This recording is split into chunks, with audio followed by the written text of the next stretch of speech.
Welcome in, everybody, to Fantasy Pros. This is Out of Bounds. It is me, Joey P. Joe Pisapia. With me, of course, my best friends, the Welsh and the Scott Bogman. It's all of you hanging out on our Twitch, twitch.tv/fantasypros. That's the place to be. Monday through Friday, we play Madden. We take fantasy questions. We do everything here.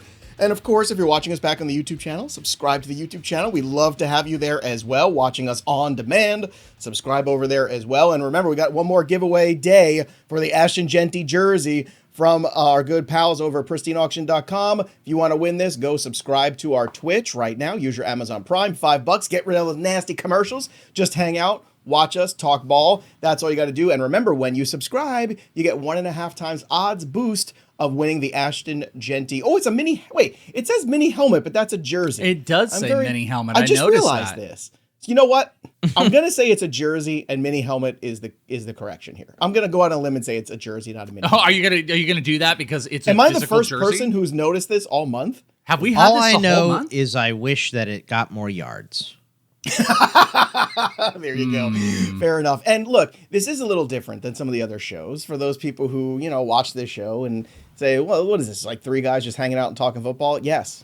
That's exactly what it is. And that was the whole point of this show. And Monday mornings, it's fun to go out there and Monday morning quarterback and talk about all sorts of different things. And we want to take your questions here. So if you've got fact or fiction questions, drop them in for our final segment. If you've got topics you want us to talk about, again, we're not taking start-sit questions. We're doing big picture issues here. And Boggs, I know, 2025 has been rough. But losing Cam Skattebo, I have to assume that the flags in front of your house were flying half-mast today, I assume, right? It's kind of a national day of mourning for us here at the program. Yeah, I mean, I somebody perfectly used the Ron Swanson when the mini horse died. He's like, I saw the flag at half mast, and I thought, great, another bureaucrat ate it, but half mast. You want to know what Bogman high. did? This is Bogman is completely trained to this. Is my best friend. The first thing that happened was apparently, because I wouldn't know, his ankle went the wrong direction. Bogman immediately went to his phone. He texted me and said, "Do not look up the Cam Skattebo." Real glad as many that's know, described as trained. I do. Well, you know what I'm sorry. I mean, Should I jump through a hoop? it's imprinted into you. What else should I do? I said you're my best friend. You're my best friend. You text me to not look at it, and He jumps right through the hoop. He eats all of his treats. He goes on all of his walks. He's real trained. He's a good boy. Not in a bad mood at all today. Well, it's so funny good. because I Everything's immediately Good boy. thought of two people when that injury happened. I thought of Scott Bogman because of the sadness. And then I thought of the injury aversion that Welsh has to anything. Like I don't. You're a dad of two kids. Guess Like who's I don't getting send understand. it? I don't know how. Like you had to have seen injuries and things like that. Like you see a lot of stuff at some point, but like His this kids was never definitely had rough. a Kevin Ware bone going through their arm. I had my pinky toe go the wrong direction. I had to snap it back in. Like I've had those things, but Oh my like God, I you and get Cam queasy. Skattebo, same guy. Yo, well, pinky toe, ankle, it's pretty close. I will say this. It was pleasantly surprising, and I think goes to the idea of the respect that Cam Skattebo has, I think, from his opponents and from people who just love football and that style of football.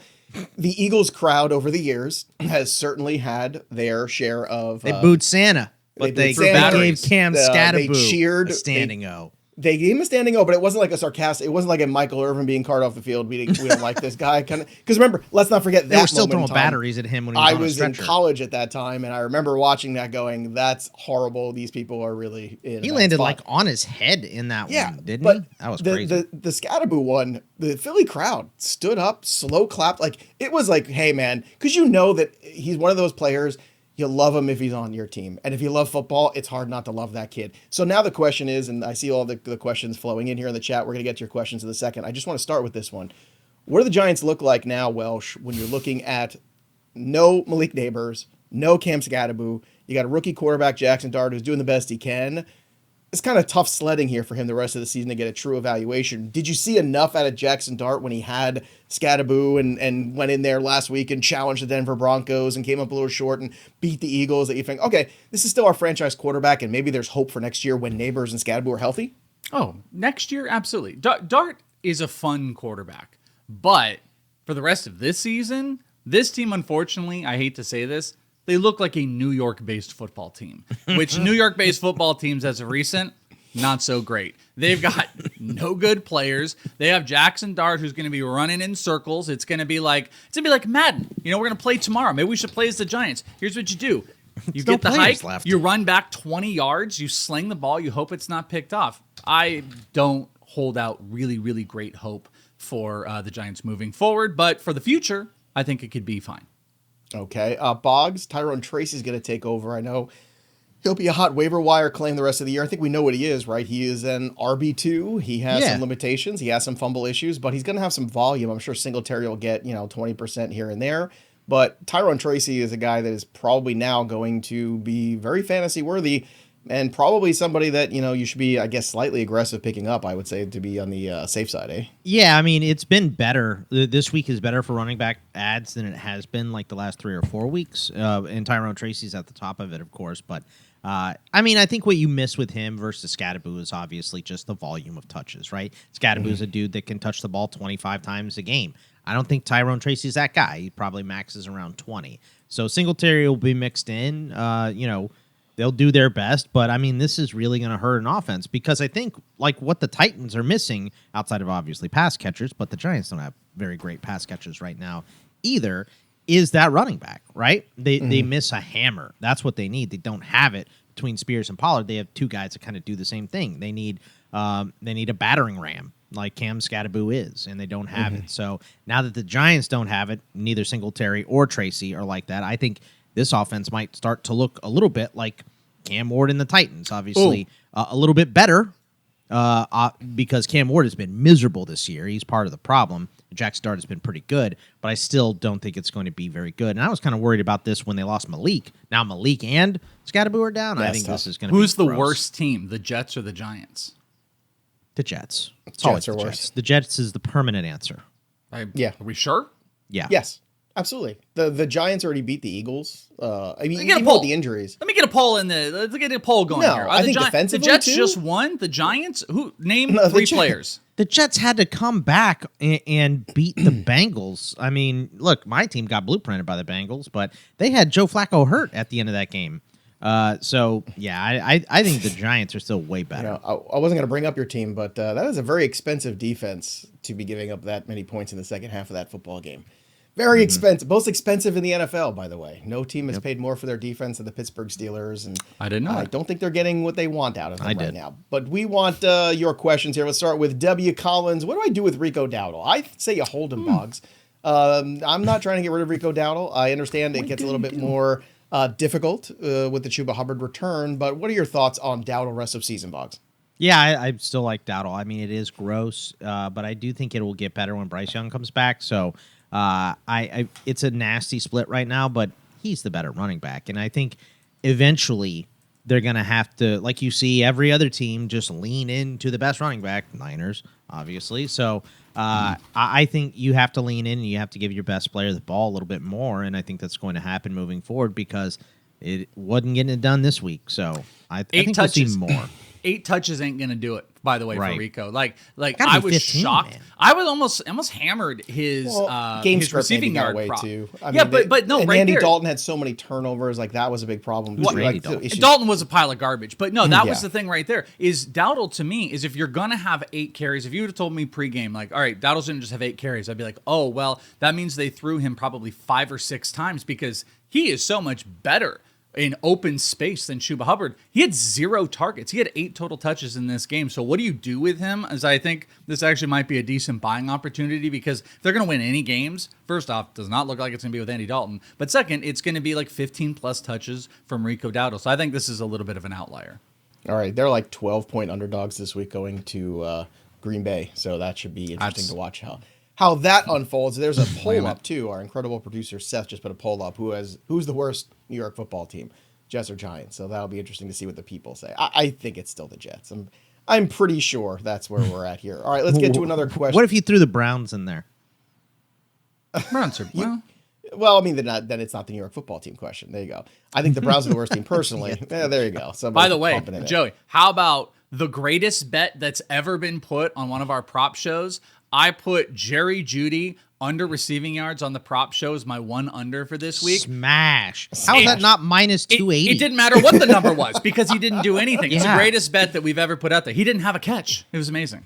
Here's Nick's question. Was yesterday the final game for Breece Hall and the Jets? I'm holding Isaiah Davis. Would he be a Jet RB2 rest of season if Hall gets traded? Welsh look, if you're going to have an audition tape, This was the one. I think people, if you're looking for a running back, Breece Hall's got to be the top guy on your list. If the Jets were smart, they would sell him off this game, play Isaiah Davis, and could continue to move on. But do you think that Hall does get traded here in the next week or so? There was the key. You said if the Jets were smart, something really stupid happens with NFL teams. Like they have no wins. They got to win. Now it's going to be like, maybe we have momentum. Aaron Glenn is turning things right. Like, I would say it's the worst time that they were going to go and trade somebody is after picking up a win, that they can, like, turn this thing around. 1-7. 100%. Push those chips in.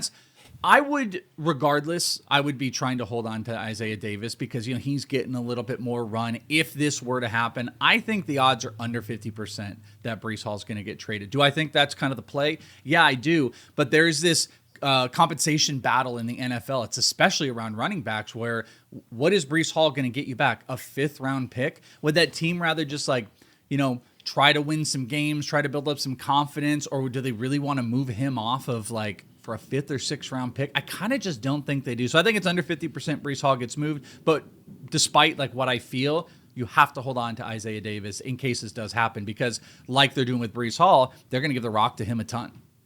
All right. Boggs, do you have any thoughts here on the Breece Hall situation or Isaiah Davis? I mean, I hope he gets traded. I really would like to see him somewhere else, not with the Jets. And I would love to see Isaiah Davis get this job, right? Like, I thought Isaiah Davis was better than Braylon Allen coming out. I think he's just a more complete back. So I would love to see him get a shot here, and I would love to see Breece on a better team. Look at what the Niners did for CMC, obviously, right? That was a huge move. I think the only way you get this move, though, is if you do get a couple teams in a bidding war for him, right? Where it goes up to a 4th? Yeah, where it goes up to a 4th, maybe even like a 4th and a 5th, or who's a 4th in the and a market 6th or now, something. too? I mean, that's what you would have said the Chargers, but then Vidal just but went Vidal's been completely good the off. last couple of weeks, so that's kind of a tough one. I would say It's funny. Houston is definitely still in there. That's the one that I keep circling. I think Well, he is. I think he could be not only their present Boggs, but their future as well. You we like got him, no he comes in, he update performs well. on Mixon today too. They specifically asked about him, and he said no update. Yeah, so no update on Mixon. He's good as gone next year. Clearly, the organization and he have had a falling out. Chubb was a 1-year kind of stopgap. I don't think Woody Marks has shown you what Breece Hall can show you. The offensive line's still not great, but Breece Hall would be a huge help. I think the Texans would be that spot. The other thing we're not considering is you might, this would be the worst case scenario, you might see a team that just goes out and says, we don't have really great depth and we could run a 2-back system, and they might do that. I wanted to ask you guys this because apparently our poll has some pretty resounding results. What about this? If Breece Hall were traded, which running back would you want? Tyrone Tracy or Isaiah Davis? I want Isaiah Davis. I agree. I think I would want Davis Jets too. again. Yeah. By the way, the results of the poll, 45-1 on the votes there for the Jets being the worst. So look, 2 wins back-to-back days for the Jets. That's pretty good. It's pretty good. Jets are doing all right, everybody. All right, let's get to some more questions. Again, drop your questions in here. And, of course, we're going to do Fact or Fiction later, too. So we love the Fact or Fictions. Drop them in. Seth will compile them and put them together a nice little package. Here's one about guillotine leads. Oh, I love the chop stuff. All right, so Jefferson, JSN, and Lamb will all be available this week. I've got Nico and Amon-Ra and $433 left. Should I throw it all on each of them? Yeah. Yes. So you want to throw it on Lamb first, $433? No, I do the same amount. I probably do $1. I guess I see your point that you could go 4. I don't know if I would actually do 433. By the way, I might do I would 404. No, I was gonna say I do that's fine if you want to do that. Do 433 on. I would probably do Jefferson. I probably would do. You know what? I would do the same amount, and I would just order them. I would just do the 1, Lamb, 2, 3 Jefferson, order. JSN, but it's not between Lamb and Jefferson, flip a coin. But I'll tell you this: if somebody has $434, you are not getting one of those guys. So I'm where Boggs is. I'm emptying the tank for Lamb. I'm emptying the tank next for JSN, and Jefferson's my third because I'm just not sold on what the Vikings are going to be at quarterback right now. Because I don't think you're going to see Wentz again. Physically, he looked like he never wanted to step on a football field isn't again. He? I mean, he looked so much on the pain. island of misfit toys or whatever. Look, man, that guy gave it everything he could. He had his arm wrapped in a thing. That guy gave a warrior performance. It was just not a good one. But there's nothing you could do about that. But I don't know. I mean, McCarthy's played 8 quarters of football so far. One's been good. So that's a little problem for me. How legit is Kayshon Boutte? Dynasty hold or trade? Boggs, you're the dynasty guy around these parts. What do you think of the performance of Boutte? Has he or should I say, has Drake May really created this world now where, yeah, Diggs is viable, yeah, Boutte's viable, yeah, Hunter Henry's viable, and who knows, maybe if they add some more help, all of a sudden the offseason, whoever that person is becomes more viable. Do you think Boutte stays next year too, or is this a guy that, hey, Drake May needs more help, let's go get a DJ Moore, let's go get somebody else? That's what I think it is. Like, you saw the Patriots build up the defense this year on through free agency, right? I think it's going to be the same thing for the offense this year because there's still a little cap space there, and picks I think are going to be spent on receivers here because you have your running back Trayveon Henderson, even though you refuse to give him the damn ball, which is so more yesterday. Yeah, he still fumbled though. God, it makes me so mad because Stevenson sucks, but whatever. You know, I just think they're going to add weapons next year. So I think he's a nice sell. If you could get, it's not a good class next year. If you could get a second for him, I think I'd go ahead and do it. The third, I'd rather take a 27 third, but you have to wait the extra year. I just think that's going to be a much better class than 2026. Welsh, you know, this has kind of been the question plaguing all of us. So Trayveon Henderson had 10 carries for 75 yesterday. That was certainly positive. We like the direction that's going. RJ Harvey also getting a fair amount of work yesterday. Those are two backs that we were hoping would be kind of these guys we could draft a little later, be our, stalwart RB2s with upside for more. Are we starting to see that turn a little bit in their favor? Have we just not been patient enough with those two guys? So I think we are seeing the turn, but here's the problem. You want a full turn, and you're only going to get a partial here. You want the full 360, you're getting a 180, because what it is Trayveon was nothing. Now he's going to be into some split version. Do you ever think you're going to get more than him being... We're using this a lot this year, but this is the Ken Walker Charbonnet thing. That's what we keep going back to. That's what this is going to be. It's just going to be like Ramondre, 13 carries, Trayveon, 10. Maybe he gets a catch or two. So what the positive is Trayveon is now getting back into like flex relevancy, kind of like RJ Harvey did as well. But in startable in like a flex spot. But is he going to overtake? I don't think that's happening this year. Unless Ramondre is out, I do not think we are going to get like a 3-week span where Trayveon Henderson is a top 20 back overall. So tides are turning, but it's not like you guys think it is. Boggs, if you could only have one of them, which one do you want rest of season? Actually, let me rephrase. Rest of season, and if you only had one in Dynasty, which one would you want in case people are starting to look at those kind of moves? Between Henderson and who? RJ Harvey. Oh, Harvey. I want Henderson. I still think Henderson has way more upside than RJ Harvey. I think RJ Harvey is a very good back, but I think Henderson has the potential to be a great back. I don't like this rookie nonsense. This is the same thing that McDermott does in Buffalo. I think it set a guy like Keon Coleman back last year, and I hope it doesn't do that with Henderson here. I think he should be the main back. So I don't know. I do like that Welsh described these two backs as like a busted trick at the X Games. Like you want a 360, but you're only going to get a 180. I did like that. It was very poetic. Trayveon 180. Here's one from Evan York. Is Evans a drop or should I hold? No, you have to drop him. Oops. You need more help. You got to get to the playoffs. And there's plenty of guys out there this week too, I think, to pick up. There's plenty of guys. I don't see Evans coming back and making an impact. And if you get amazing news on him and you're still viable, then just go pick him up again. And just get ahead of the curve there. All right, let's talk about our takeaways and our favorite moments from the week. My takeaway is the Bears should try Tyson Bagent. I know that's an unpopular opinion, but I don't care. I've been saying this the whole time. I don't think that Caleb is the kind of fit for what Ben Johnson wants. I think what Ben Johnson wants is a guy who's going to just sit in that pocket, get rid of the football, deliver it on time, no nonsense, not trying to make a million different plays, and certainly not a guy who is in a position there in the fourth quarter with the game where it was still in reach in his own territory, making a horrible decision there. He gives up the ball. He throws an interception there, and then the rest is history there. The Ravens end up taking away a game that was very winnable for the Chicago Bears. And I know this isn't going to happen right away. It would, because of the Bears' record, I know it would take a few losses in a row for this to happen.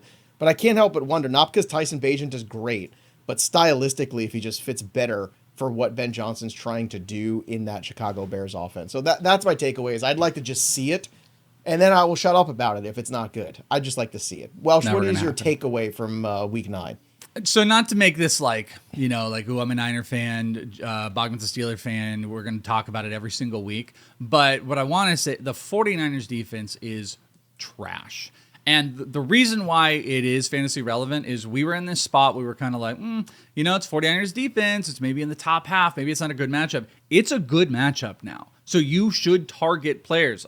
The Giants are playing the 49ers next week. Unfortunately, they don't have any players, but Jaxson Dart is just going to dice them up. He's going to be a great start. The 49ers have given up the third most passing yards over the last 3 weeks overall. Over 260 passing yards. You can run on them at will. The Houston Texans defense looks phenomenal. Niners offense.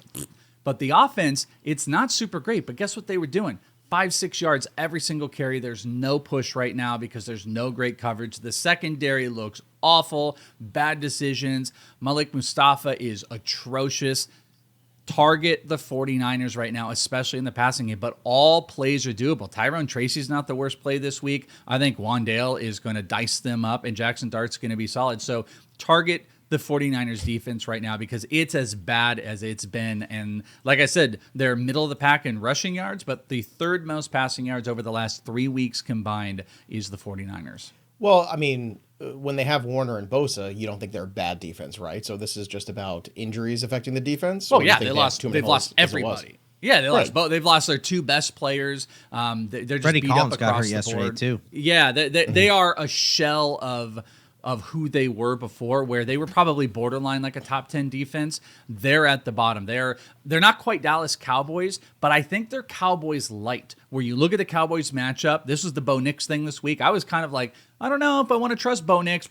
4 touchdowns, easy. The 49ers are like, they're a Walmart version of that right now. Like, I think they're going to give up like top 10 in fantasy points on a week in and week out basis, and they got nobody that's going to come fix that. They're all hurt, and they continuously get hurt. So I would really pay attention to matchups, boost up a few of those players, and they might be good streaming options when the 49ers are in town. All right, Boggs, what was your big takeaway from Week 9? I mean, similar Week 8, pardon me. similar to Welsh's, the Steelers' defense looks miserable. You mentioned it, how this is the highest paid defense in the NFL this year. They just lost to Sean Elliott, likely for the year, one of their best safeties as well. But they are making no adjustments. That's the problem. They didn't adjust against Jamar Chase on Thursday Night Football, and they had extra time going into this game, and they didn't make any adjustments. And they got adjusted on in the second half. Terrell Austin is not a good DC right now. You cannot be paying this team so much money on the defensive side and give up career highs to Jordan Love. You just cannot do it. So, terrible game the last 2 weeks for the Steelers D. They might have got blueprinted against the Bengals. And I expect Daniel Jones to have an enormous week this week against the Steelers. So both of our defenses have been bad. At least Welsh has an excuse. All of his players are dead. My players are mainly fine, but are just not making it happen. I did see The Elliott's scheme is knee awful. happen live last night, That's though, and I didn't love that one. That was a bad one. I'm enjoying my Patriots defense for what's worth. That Spillane pick was fun to watch. Yay. Yeah. Good for you. in Texas 6-2. Tech, you spend all the money, you get the good players. Well, you Stuff know what? There improves. were times where we had a lot of money to spend and we did not. We spent it all on Jonnu Smith, I remember, one off season. So that was I hope you guys bring Belichick back when he gets fired from North Carolina. Now we're good. Moment of the week for me for Week 8 was the Breece Hall pass to Mason Taylor. This was just fun. It was Taylor's first touchdown of the year, and ironically, the person who threw it was a running back. So I think that's kind of that kind of says it all right there.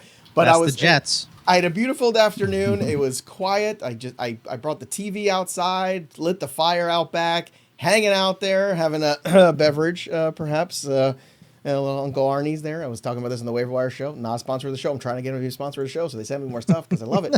and part of me was going, boy, this is really kicking in. That or the Jets are winning right now. One of these two things are going in. I couldn't figure out what it was, but it was very entertaining. I feel bad because the hallucinogens in these. maybe, was this but a the THC drink? It is. But apparently I'm the secret sauce for the Jets winning.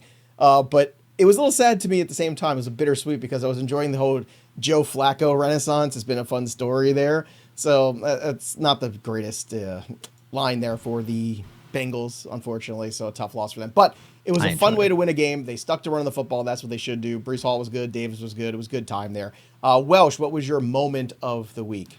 My moment was kind of like a more macro thing, but like you guys know Jonathan Taylor is pretty dang good.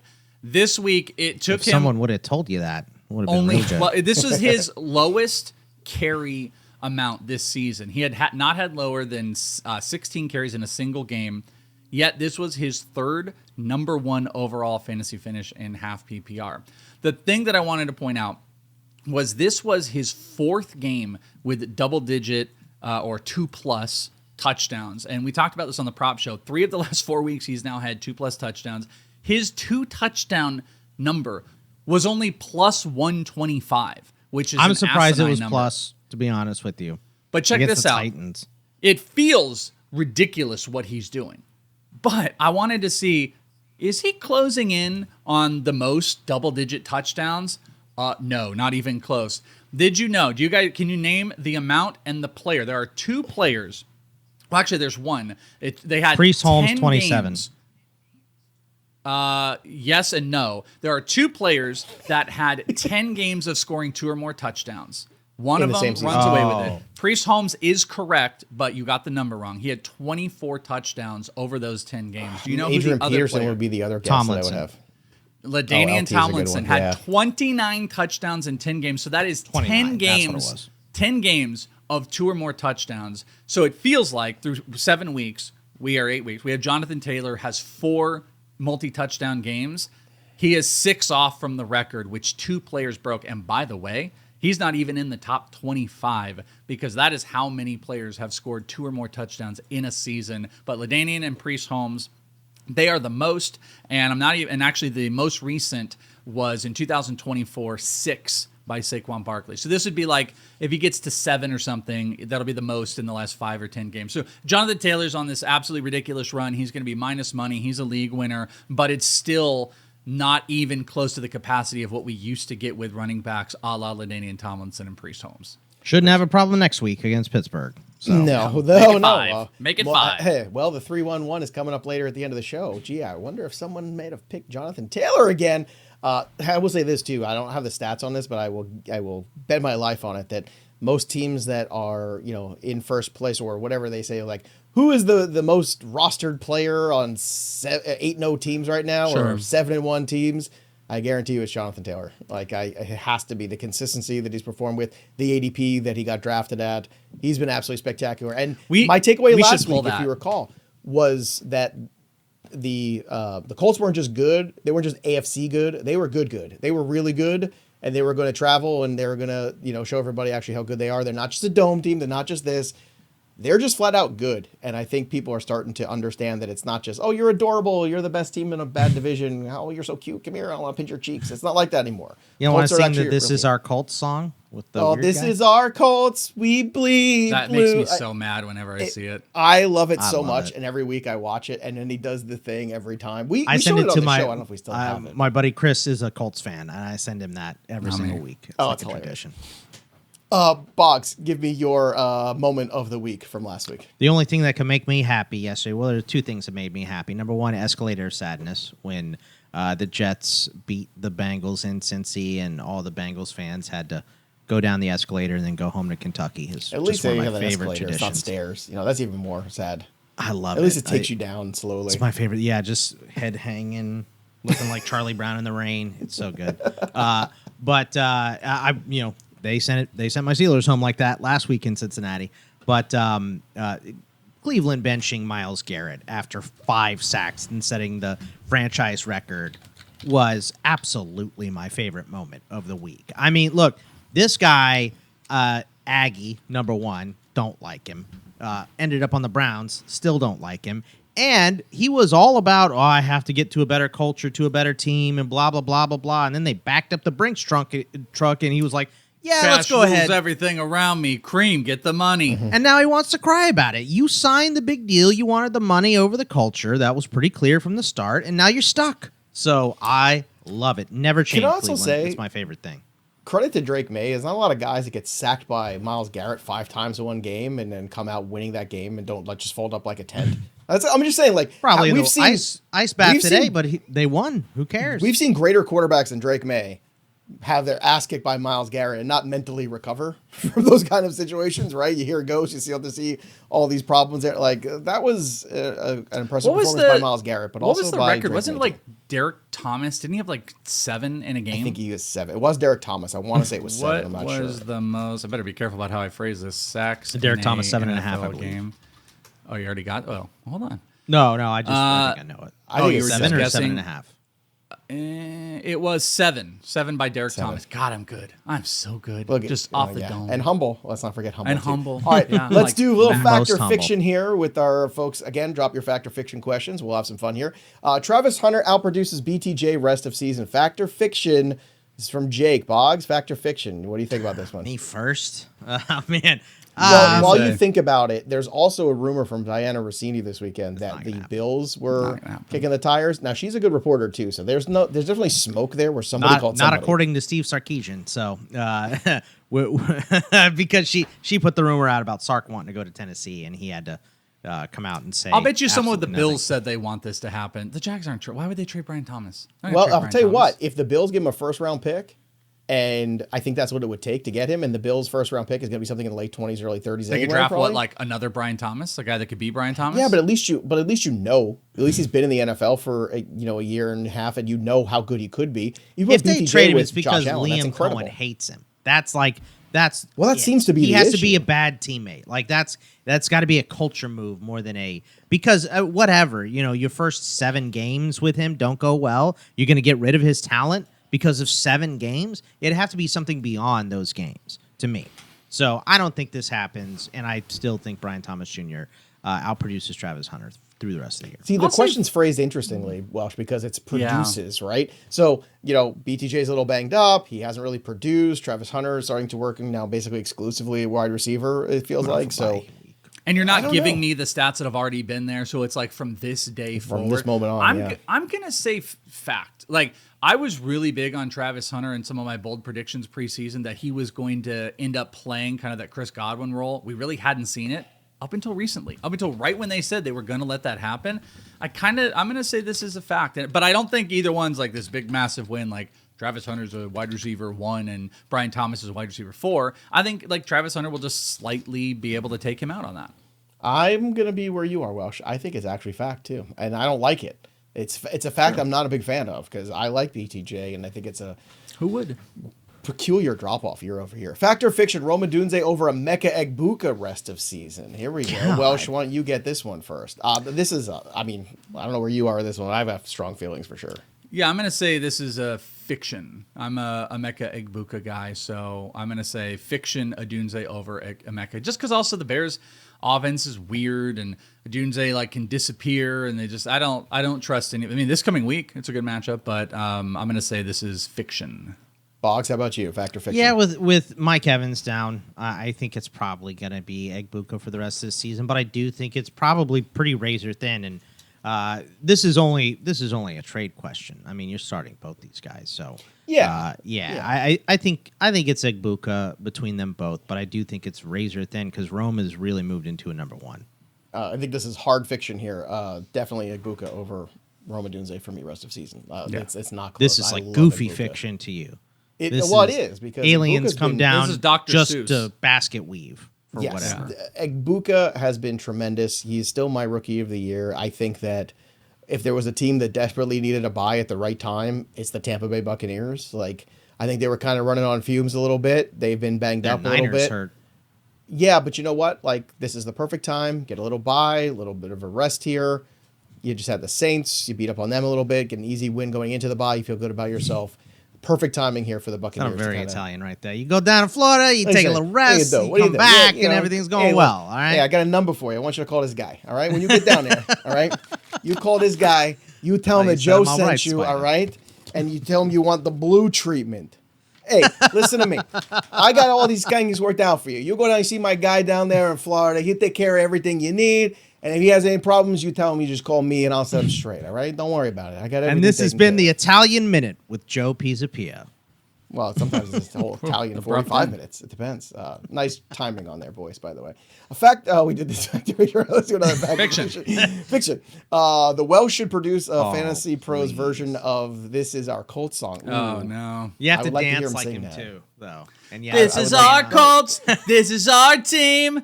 We played blue. Well, actually, that's pretty good, but I think it's pretty better good, yeah.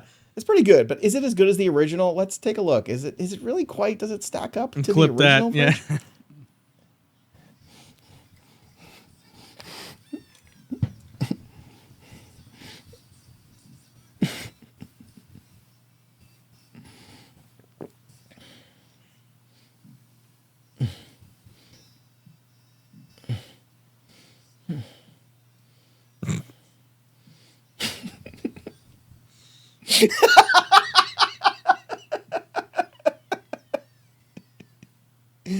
Oh, the Edgar Allan. Whoa! Please put the bra up. Yes. Please put. We found out what my face was in this now famous clip. Yep, it is having to watch that. I'm pretty sure that it was guy does having for a to living? sneeze, but That is how I look when I watch that 6 to video. 1. What do you think that guy does for a living? Anyone take a guess? Oh, just Got a curious. couple ideas, but Just curious. Like, what's his normal week like until Sunday? Until he dawns the Repo gear? Man. You know, when somebody says that, maybe he is big enough. Like, could you imagine? Like, that's the craziness of the society we live I in. typed in the That might private be chat his job. box. That Boggs, might look be what his I job. just typed in the chat. I'm gonna get Boggs pretty good. I'm gonna get Boggs real good. I don't know if we can say that one. I gotta sure. Stinkman Jones got a question. Now, fact or fiction? Tucker Kraft is the best tight end in football, I guess, going forward, long-term asset. There's nobody that I know who is bigger on Tucker Kraft than Andrew Erickson. I want to shout out Andrew because this offseason he was beating the drum pretty hard for Tucker Kraft, and Tucker Kraft has been beating the drum on other teams recently. Boggs, it's kind of fresh in your mind. Do you want to take a shot at this Thanks, one? Joe. Fact or fiction? Really appreciate that. Well, it's what friends yeah. are for. I still think Tyler Warren is better, and I still think Brock Bowers is better, but Tucker Kraft is so good, dude.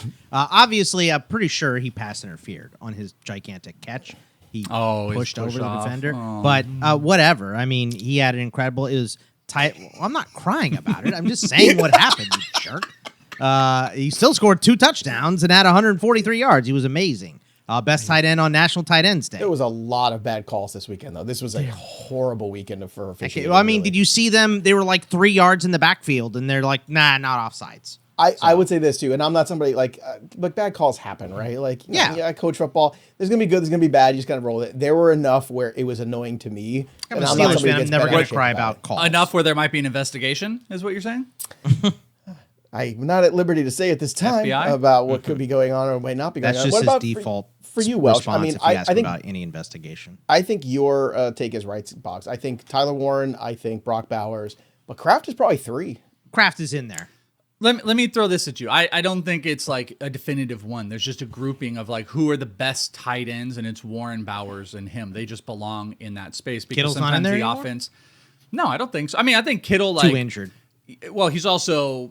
I mean, I guess if you're looking from a fantasy perspective, Kittle's like older Kittle, now, too. Well, Kittle also gets pushed into like being a blocker and stuff. Kittle's awesome. Kittle's amazing, but he's the next tier. So whether it's Kraft or Warren, I think they all have like these different abilities that really stand out. I mean, I love Tucker Kraft. Me and Erickson were going back and forth on tight end stuff because I had a tight end touchdown parlay which I hit this weekend, Kittle and Henry, and then I bet Kraft first touchdown, and we just kept sharing it back. Tight ends are the gift that keep on giving.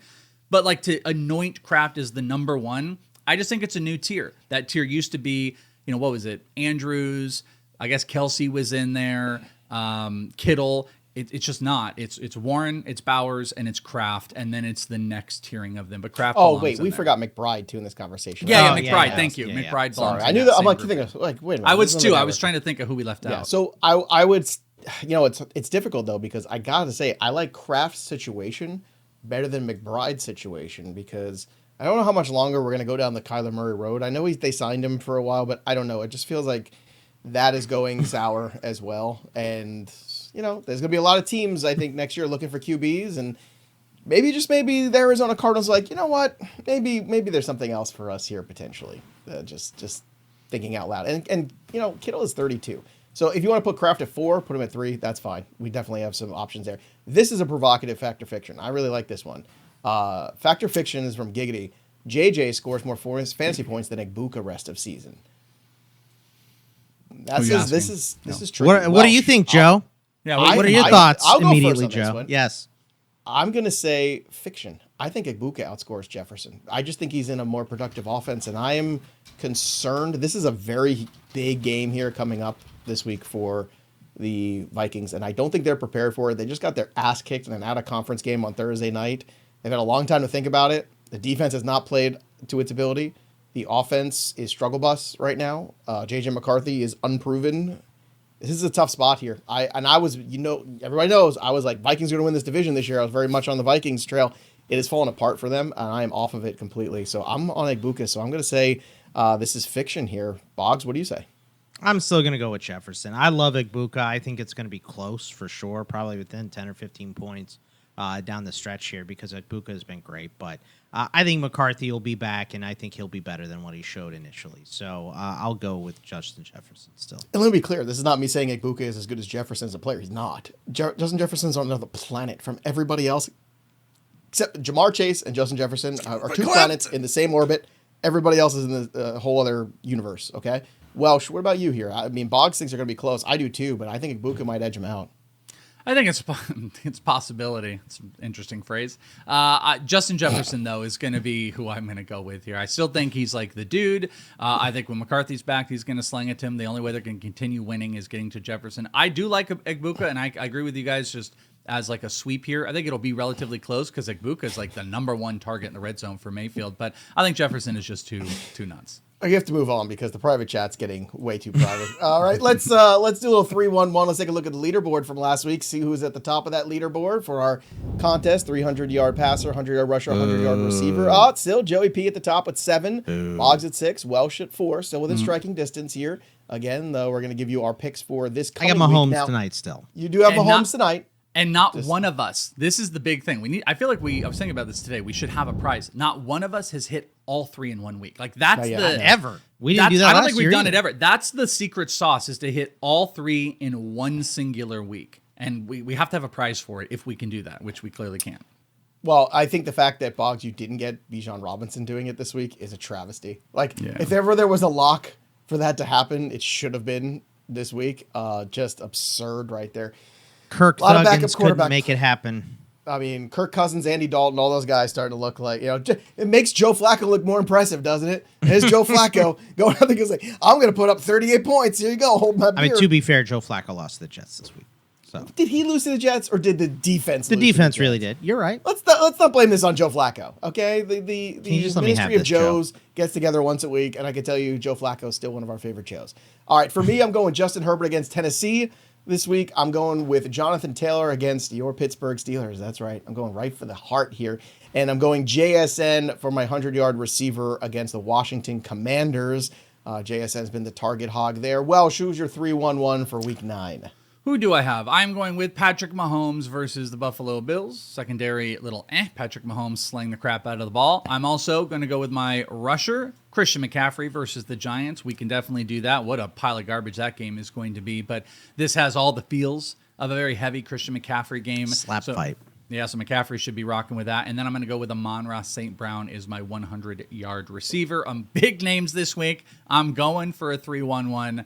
I have never gotten it. We've gotten close. I'm feeling this is the week. Yeah, the big stars are out there on the Welsh lineup. All right, Boggs, your turn. What do you have? Look, I'm going to double up on Cowboys here. I'm going to take Dak Prescott against the Arizona Cardinals, pair him with CeeDee Lamb. I'm going to do the stack like DFS here, try to get 2 there against the Arizona Cardinals on Monday Night Football. And then I'm going to go to Derrick Henry against Miami. I'm going to pick on Miami again. I just don't think Tua's going to throw another 4 touchdowns. They control the clock and all of that stuff that they did against the Ravens. I think the Ravens will run them right over, and I think Derrick Henry will do the heavy lifting. So let's go with Dak, CD, and Derrick Henry.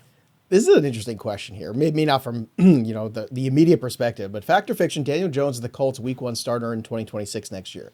So they got to sign him. I think they do. I think they have to pay him, right? I think that's a fact for all of us, right?